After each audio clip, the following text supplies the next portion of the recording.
Hi hello வணக்கம் guys, welcome to கிரிக்கப் with மைமா. ஸோ இன்றைக்கி ஹாட் டாபிக் என்னென்னா, ஐபிஎல்லில் ஒரு பிக்கஸ்ட் ட்ரேட் சுனாமியே நடந்திருக்குங்க. எஸ்பெஷலாக நம்ம சென்னை சூப்பர் கிங்ஸில் ஒரு மேசிவ் சேஞ்சஸ் நடந்திருக்கு. அது மட்டும் இல்லாமல் எந்தெந்த டீமில் யார் யாரெல்லாம் ட்ரேட் பண்ணியிருக்காங்க அதை பற்றி தான் நம்ம இப்போ பார்க்க போகிறோம். வாங்க வீடியோக்குள்ளே போகலாம். இப்போ நம்ம சிஎஸ்கே பார்த்தோன்னா, நம்ம சேட்டா சஞ்சு சாம்சன் ராஜஸ்தான் ராயல்ஸ் டீம்லேருந்து இனி நம்ம சென்னைக்காக விளையாட போகிறாரு. இவர் பல வருஷமாக ராஜஸ்தான் ராயல்ஸ் கேப்டனாக இருந்தவர். ஒரு ஸ்டைலிஷான விக்கெட் கீப்பர் பேட்ஸ்மேன் கூட. ஐபிஎல்லில் நல்ல ரெக்கார்ட்ஸ் வச்சுருக்காரு. இவர் இப்போது சென்னை சூப்பர் கிங்ஸ்க்கு வந்தது நம்ம தலை தோனிக்கு அப்புறம் நல்ல விக்கெட் கீப்பர் பேட்ஸ்மேன் யாராக இருக்க போகிறாங்க அப்படிங்கிற ஒரு பெரிய தேடலையும் இந்த ட்ரேட் பூர்த்தி பண்ணியிருக்குன்னே சொல்லலாம். சஞ்சு சாம்சன் ராஜஸ்தான் ராயலுக்கு கேப்டனாக இருந்ததால் அவரை சிஎஸ்கே மேனேஜ்மெண்ட்லையும் கண்டிப்பாக லாங் டேர்ம் ஃப்யூச்சர் கேப்டனாக ஆப்ஷன் கன்சிடர் பண்ணுவாங்க. சேட்டா சஞ்சு சாம்சனுக்கு பெரிய விசில் அடிங்க. சரிங்க, சஞ்சு சாம்சனுக்காக சிஎஸ்கேல இருந்து ராஜஸ்தான் ராயல்ஸ்க்கு யாரை ட்ரேட் பண்ணியிருக்காங்கன்னா, இதை சொல்லும்போது கொஞ்சம் மனசுக்கு கஷ்டமாக தான் இருக்குது. அது நம்ம தளபதி ஜட்டு தாங்க. 2023 ஃபைனல் ஜிடி கூட விளையாடும்போது கடைசி 2 பந்தில் 10 ரன் அடித்தா தான் கப்புங்கும்போது லாங் ஆனில் ஒரு 6ம் ஃபைன் லெக்கில் ஒரு 4ம் அடித்து மொத்த ஸ்டேடியத்தையும் அலற விட்டு நம்ம சிஎஸ்கேக்காக கப்பு ஜெயிச்சு கொடுத்த மூமெண்ட் இன்னும் கண்ணுக்குள்ளேயே நிற்குது.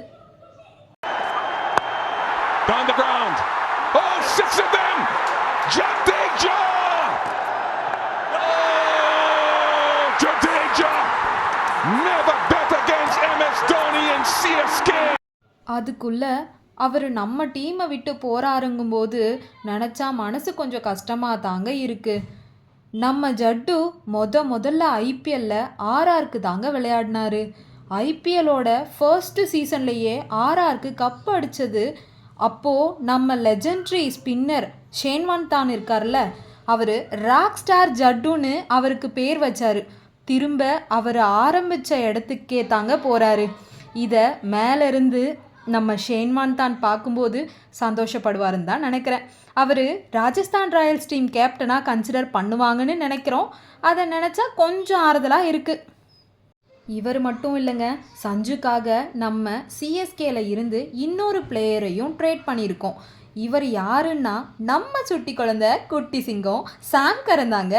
இவர் ஒரு நல்ல லெஃப்ட் ஹேண்டட் ஆல்ரவுண்டர். ஸோ இவர் ராஜஸ்தான் ராயல்ஸ்க்கு ஒரு நல்ல அடிஷனாக இருப்பாருன்னு நினைக்கிறேன். ராஜஸ்தான் ராயல்ஸ்க்கு சிஎஸ்கேல இருந்து ஆல்ரெடி ஜடேஜாவையும் சாம் கரனையும் அவங்க ஸ்குவாடில் ஆட் பண்ணியிருக்காங்க. இன்னொரு கன் பிளேயர் டான் அண்ட் ஃபெரிராவை டெல்லி கேபிட்டல்ஸில் இருந்து ராஜஸ்தான் ராயல்ஸ்க்கு ட்ரேட் பண்ணியிருக்காங்க. கைஸ், அவர் நல்ல மிடில் ஆர்டர் பேட்ஸ்மேன். அவரால் விக்கெட் கீப்பிங்கும் பண்ண முடியும். இப்போது மும்பை இந்தியன்ஸ் பற்றி பார்ப்போம். அவங்க எவ்வளோ எஃபெக்டிவாக ட்ரேட் விண்டோவை யூஸ் பண்ணியிருக்காங்கன்னா, ஷெர்ஃபன் ரூதர்ஃபோர்டை குஜராத் டைட்டன்ஸ் கிட்ட இருந்து ட்ரேட் பண்ணியிருக்காங்க.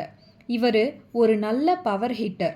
நம்ம போலார்ட் ஸ்டைல் பவர் ஹிட்டிங்கை இவர்கிட்ட இருந்து எதிர்பார்க்கலாம். அண்ட் லக்னோ சூப்பர் ஜெயின்ஸில் இருந்து நம்ம லார்ட் ஷர்துல் தாகூரையும் இவங்க ட்ரேட் பண்ணியிருக்காங்க. ஒரு வேளை தீபக் சஹாருக்கு அடிக்கடி இன்ஜுரி ஆகிறதுனால அவருக்கு பேக்கப்பாக இவரை கன்சிடர் பண்ணியிருக்காங்கன்னு நினைக்கிறேன். இவங்க 2 பேர் மட்டும் இல்லை, ஒரு லெக் ஸ்பின்னரையும் கேகேஆர் டீமில் இருந்து ட்ரேட் விண்டோவில் யூஸ் பண்ணியிருக்காங்க. அவர் யாருன்னா நம்ம Mayank Markande. Lucknow super giants trade window Shardul தாகூரை மும்பை இந்தியன்ஸ்க்கு கொடுத்துட்டு நம்ம சச்சின் டெண்டுல்கர் பையன் அர்ஜுன் டெண்டுல்கரை வாங்கியிருக்காங்க. மும்பையில் அவருக்கு பெருசாக சான்ஸ் கிடச்சதில்ல. லக்னோ சூப்பர் ஜெயின்ஸில் அவருக்கு சான்ஸ் கிடைக்குதா, அவரோட டேலண்ட்டை வெளியே கொண்டு வராங்களான்னு பார்ப்போம். டெல்லி கேபிட்டல்ஸ்க்கு ராஜஸ்தான் ராயல்ஸ்லேருந்து ஒரு left handed Indian top order பேட்ஸ்மேனை கொண்டு வந்திருக்காங்க. அவர் நம்ம நிதிஷ் ராணா. ஸோ இவர் அவரோட சொந்த மண்ணுக்கு வந்திருக்கிறாரு. இப்போது நம்ம லிஸ்ட்டில் கடைசி பிளேயர் இந்த ட்ரேட் விண்டோவில் யாருன்னா, the biggest fast bowling headline Mohammed Shami. இவர் சன்ரைசர்ஸ் ஹைதராபாத்லேருந்து லக்னோ சூப்பர் ஜெயிண்ட்டுக்கு போகிறாரு. இவர் இந்தியாவோட ஸ்ட்ரைக் வெப்பன் பவுலர். எப்படிப்பட்ட பேட்டிங் லைனப்பாக இருந்தாலும் அதை உடைக்கக்கூடிய ஸ்கில் இவர்கிட்ட இருக்குது. நியூ பால்ல இருந்து டெத் ஓவர் வரைக்கும் கலக்கக்கூடிய திறமை அவர்கிட்ட நிறையவே இருக்குது. இந்த முறை ஐபிஎல்ல நடந்த இந்த ட்ரேட் ஸ்டார்ம்னால எல்லா அணிகளும் ஒரு புதிய லெவலுக்கு போயிருக்கு. ஜட்டு, சாம் கரன், சமி மாதிரி பெரிய பெரிய பிளேயர்ஸோட ஜெர்சியும் டீமும் மாறப்போகுது. ஆனால் என்ன தான் மாறினாலும் ஐபிஎல்ல ஒரு விஷயம் மட்டும் மாறவே மாறாதுங்க. அது நம்ம ரசிகர்களோட அன்பு தான். மீண்டும் ஒரு புதிய அப்டேட்டில் சந்திப்போம். அன்டில் தென், இது உங்கள் கிரிக்கெட் வித் மைமா சைனிங் ஆஃப். நன்றி, வணக்கம். இந்த மாதிரியான கிரிக்கெட் அப்டேட்ஸ்க்கு எங்கள் சேனலில் வர வீடியோஸை லைக் பண்ணுங்கள், ஷேர் பண்ணுங்கள், சப்ஸ்கிரைப் பண்ணுங்கள். மறக்காமல் பக்கத்தில் இருக்கிற பெல் ஐக்கானை கிளிக் பண்ணிக்கோங்க.